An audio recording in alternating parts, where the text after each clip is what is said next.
I do want to get to everything that you have seen, man. You've been out there with your notebook over the last month or two when you've been allowed, when the media's had access to these Seattle Seahawks. You cover them and cover them so well for ESPN. Everybody in this market loves your work, appreciates it, because we know the passion you have for it and the diligence you have for it. So if you wouldn't mind, I shot you about 6 questions last night, and you have full freedom.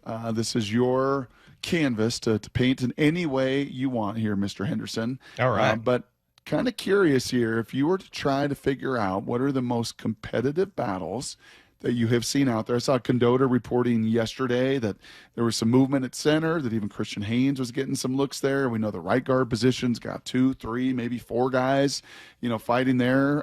Some right tackle, left guard, pretty much assumed.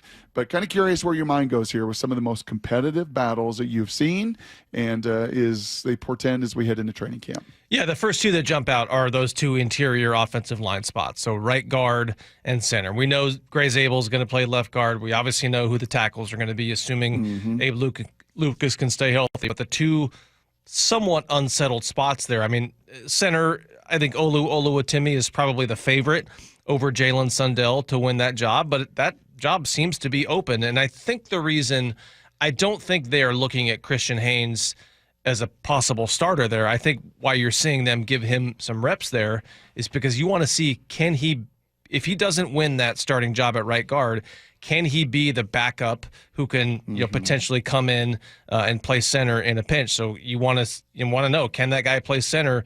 Because you want to know, can that guy, if he doesn't win the starting right guard job, can he be that one backup interior offensive lineman who's active on game days? So, but he is squarely in the mix at right guard, and I would say that he has taken not the vast majority by any means, but probably the most reps, the most first-team reps at right guard of anybody so far, and it's really been him and Anthony Bradford rotating in there. I would not be surprised, just based on what Clint Kubiak told us a week or so ago when he said that competition is wide open.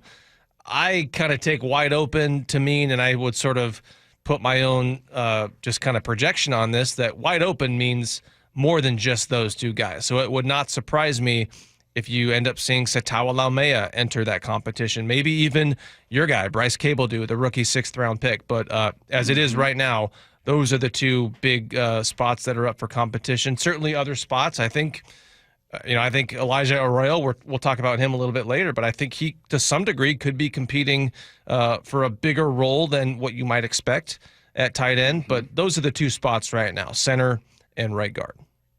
Sundell. Is he a guard? Is he a center? Where's he in this mix of left, center, right? Is he kind of all of them? I think he's potentially a little bit of everything. I mean, we saw him last season kind of back up at right tackle, and I think he even played left tackle his final college season. So he is one of those jack-of-all-trades kind of guy. But again, he's squarely in the mix for the job at center. I mean, if you can play center, you could probably play guard in the NFL. And if you can play tackle, that would suggest that you've got more than enough athleticism, to move inside. Do you have the size? That would be another question. But yeah, I think Sundell is. I like his chances of making this roster, even if he doesn't end up winning that starting job, just because guys who can play that many spots, there's quite a bit of value there. Pretty valuable, man. Versatility is a very valuable commodity up front. More, if you wouldn't mind, can you play me cut number 5 here? This is a kind of a little different spin on it, Brady, and I like this. Right, it's not just that individual battle. I like the way that Julian Love, and we've kind of felt his voice grow more and more. I think he's very confident on the field. I think he's very confident in front of a microphone. He kind of weighs in on this and doesn't specifically talk about players, but actually talks about position groups. Here was Julian Love yesterday at Seahawks minicamp talking about one of the differences in the defense this year. Yeah, I think so. I think kind of that shows itself in, like, when we're in the defensive room, it's not about being like the best defense. Now we're competing of who can be the best position group in the defense. So it's not just like, okay, defense, we're going to be, the top whatever in the league. It's like, we want to be the best secondary in the league. And who was the tip of the spear for our practice that day? And every day we've been showing who the tip of the spear was, whether it's DBs, backers, or D-line. And so it's just super competitive in there.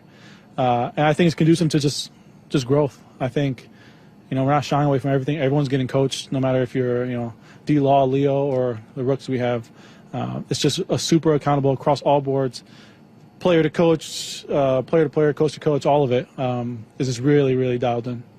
You know what's funny, Brady, is my buddies that are small business owners, orthodontists and dentists, and just different small businesses that they own. They talk about a little bit of friction. That a little bit of friction can kind of be a healthy thing, right? That it is just, my agent, when I broadcasted, would talk about turbulence. He's like, you don't remember, a flight with no turbulence, right?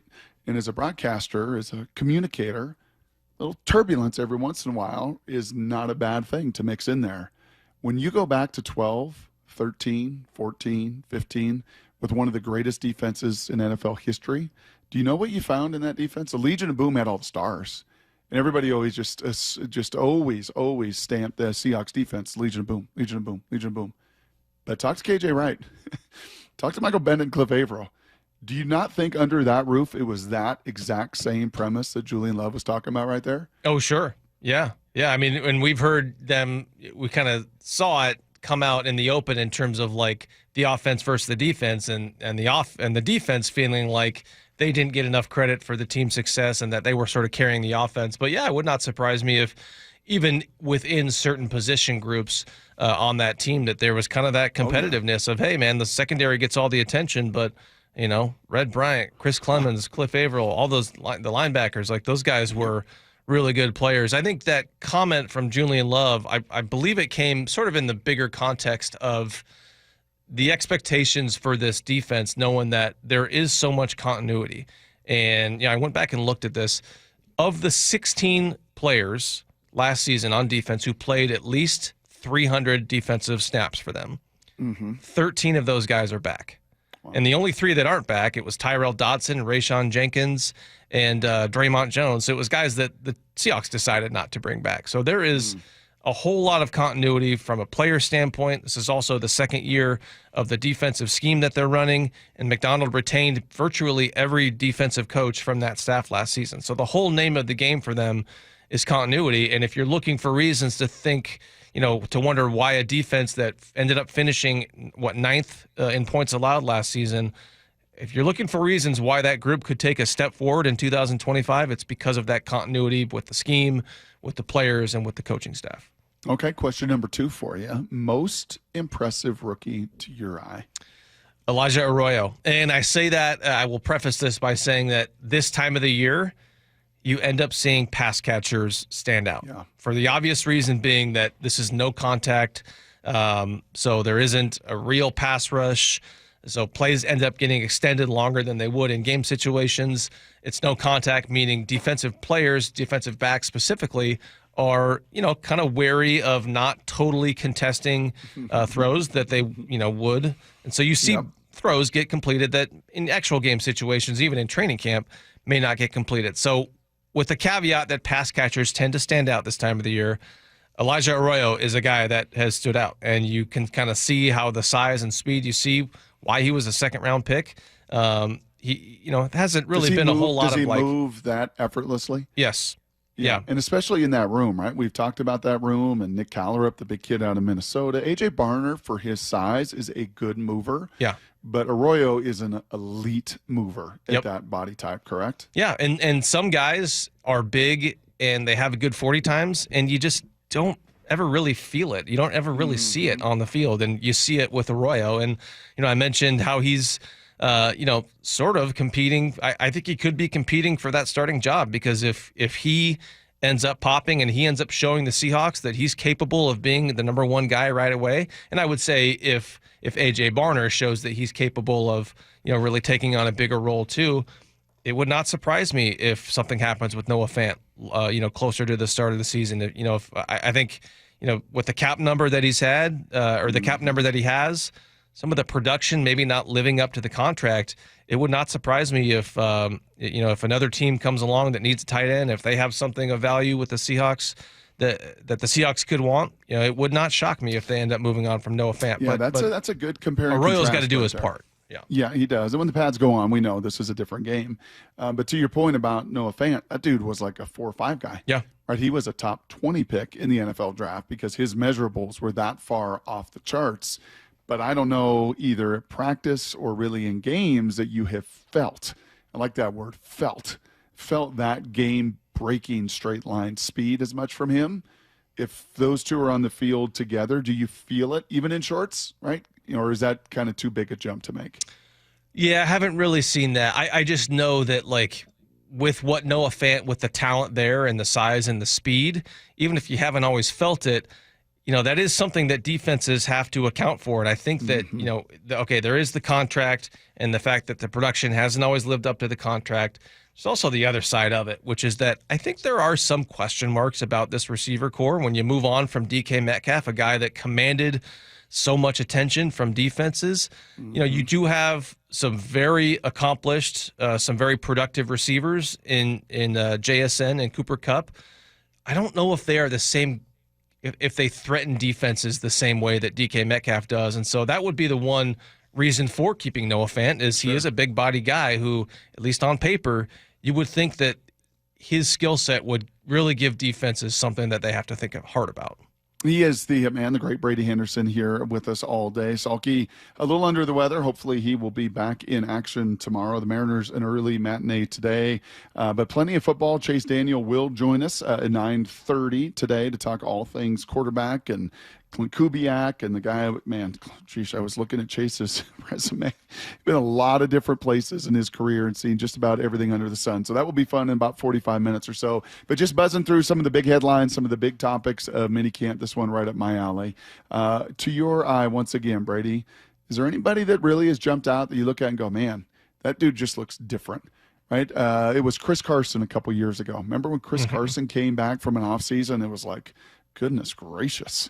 I mean, it was He-Man, right? He just kind of exploded onto the scene. And we've seen guys kind of lean up. I think Charles Cross, year 1 to year 2, was a guy that really moved some good weight around and got a little bit leaner. Abe Lucas looks phenomenal. I'm just kind of curious, is there anybody that's really popped, that's revamped either their body or just kind of their game as we head into the finale of minicamp? You know what? We just talked about him, but I think Noah Fant looks bigger. It looks a little bit more kind of jacked up in the upper body to me. And maybe some of that is I just didn't really notice it before. He's one of those guys who wears the tight fitting sleeve, so you don't always kind of see what the upper body looks like. And maybe this is not really a change, but he just looks like he looks to me like he's maybe kind of bulked up a little bit and probably going to help him. If that is the case, you would think that would help him as a run blocker. And it was interesting. Mike McDonald kind of pushed back. I think it was at the owners' meetings, and he was asked a question that was kind of prefaced with like, Noah Fant is, not really, and has never really been known as a blocker. And he really pushed back at that and said, Noah Fant did a good job as a blocker last season. There was one play, I want to say it was, I can't remember when it was, but he really had a nice block near the goal line to spring. I think it was Charbonnet for a touchdown late in the season. So, Noah Fant would be my pick there. And he went to Iowa, for goodness sake. He did. You know what they do at Iowa? They block. A lot of blocking. They do a lot of blocking, a lot of board drills, a lot of mirror drills. There is, 4 years of some pretty good experience there. And, I think you know it, and I know it. He's a veteran guy that knows exactly what his cap number is. And if he is not up to snuff and he doesn't come into camp in great shape and isn't available, then, you're probably not going to be around here. Most tangible, you said you like this one, most tangible and intangible changes with this entirely new offense. You talked about the defense, all the snaps that return, all the productivity that returns. It's about 180 on the other side. The receiving core, save for JSN, basically all new. The offensive line going to have a couple, more than likely, new starters, right? The running back room is back. Quarterback, totally new. So what are some tangible and intangible changes, Brady, that you have seen with this new Clint Kubiak offense? Yeah, I think to the average viewer who isn't like an X's and O's scheme aficionado, some of the changes are going to be hard to tell, but I think there are some, like you said, tangible, very noticeable changes that you will see with this offense. I think one of them is how much the quarterbacks get outside the pocket. And when you think of like a outside zone rushing team, what is the natural complement to an outside zone rushing play? It's a bootleg where the quarterback fakes like it's an outside run, and then he keeps the ball and he bootlegs off to the other side. So last season, New Orleans offense, in terms of passing plays that carried the quarterback outside the pocket. Now, obviously, some of these aren't by design. Quarterback scrambles factor into this, but a lot of this is by design. They had the third highest percentage of passing plays that took the quarterback outside the pocket. I imagine that a number of those plays were those designed bootlegs that you get the quarterback on the move. You change, you make him a moving target, which obviously makes life easier on your offensive line when you're not just sitting back there and shotgun and sitting there between the tackles. And that would be the other thing is you're not going to see all the shotgun that they ran last season. And if you ask them, they would tell you maybe a big part of their offensive line struggles were because their offensive linemen were put in a difficult position. When you run shotgun, you sort of take some of that guessing game away from defensive pass rushers. Oh, shoot. Hold on a second. Stone Forsythe is on the call here. He wants to talk to you. Oh, does he?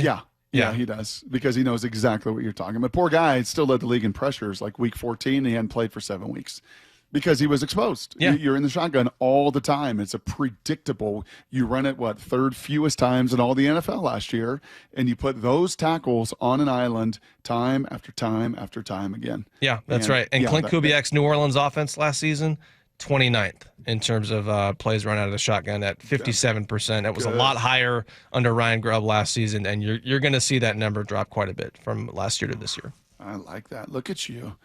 Man, you did that homework last night. You came with some answers. There is a reason you like that. What about intangibles? Any intangibles with all of this continuity of staff? Well, it may not have continuity of snaps played together or offensive production together. Brady, there is an immense amount of continuity between QB coach, O-line coach, run game coordinator, right? Run game analyst in Enrico, Clint Kubiak, a ton of background there. Do you feel any intangible effect of that? Yeah, I think what I would say here in terms of maybe intangible is not the best word to describe this, but my impression of this offense, and this is really kind of the deal with the Kyle Shanahan scheme and the offshoots of it, is that we hear offenses referred to as systems. What does that mean? I think in the case of Kyle Shanahan and his proteges, it's a system in the sense that there are no standalone plays. It's not just a collection of plays that the coordinator thinks are really cool and, hey, this play is going to work and this play is going to work and I saw this play and here's our spin on this. Every play fits into the larger picture of the offense, and that every play kind of builds off of another play and every play kind of complements another play. And there's a lot of plays that are sort of run out of the same kind of look, but they are designed to look one way and they end up being another thing. And you set up a play, and then you come back with a play that looks similar, and it's all part of a system. There are no standalone plays. And I heard the clip from Abe Lucas last week when he was, he didn't mention Ryan Grubb by name. He didn't specifically point to that offense last year, but he talked about how kind of that same idea that this is a system, as opposed to, the word he used was just a hodgepodge of plays. And again, he wasn't necessarily calling out Ryan Grubb or the offense last year, but that I think was kind of what he was pointing to, it that last year it really wasn't a system, whereas this year it really is a system where every play is connected in the playbook. Yeah, it really is. I've heard the term, and even folks there in Seattle use that term Rolodex. It's just a Rolodex of place, right? Shane Waldron, kind of a deep Rolodex, smart guy, been around a bunch of different systems. You got all these plays. Ryan Grubb, just kind of a Rolodex with a whole bunch of really cool spread concepts and pass game concepts that were really effective at Fresno State and at Washington and, along the collegiate route for 3 decades. But the NFL level, where every blade of grass, where every hand placement, every inch, it just matters. And we're running the ball. It's so hard to do. I was chatting with one of my high school coaches about this, and he'd been a longtime college guy. I said, the beauty of high school football is, we're going to have a bunch of matchups this year where we're going to just literally blow people off the ball. Just size, height, weight, strength, length, power, a bunch of power 4 offensive line. We're going to be able to blow. The NFL, you don't ever do that. You just try to move people, right? You just try to get in the way of people. You just try to influence some people, especially in that run game. And that is, I think, what Abe Lucas was kind of referring to is you're going to run it in this league. You better be hyper committed to every detail to run it. And you certainly get that feel. Talk to me about the receivers. Talk to me about a couple veteran guys here. You mentioned JSN returns, obviously just about everybody else. If we'll see if Bobo makes team or not, or what role he carves out. But from MVS to Cup to Horton, going to be a lot of new faces in that receiver room. What's jumped out to you there? Yeah, I mean, Cooper Kupp and JSN, I think they have shown up the way that you would expect them to show up. It really, kind of anecdotally, it seems like it's been more on those short and intermediate routes as opposed to kind of the deeper stuff. And maybe not super surprising, just given kind of both of their profiles. I would say JSN has been more of a deep threat than you kind of would have expected, just based on not a burner. He was sort of always, more of a slot guy. But it seems like the plays that they've made have been on more of the shorter or intermediate stuff.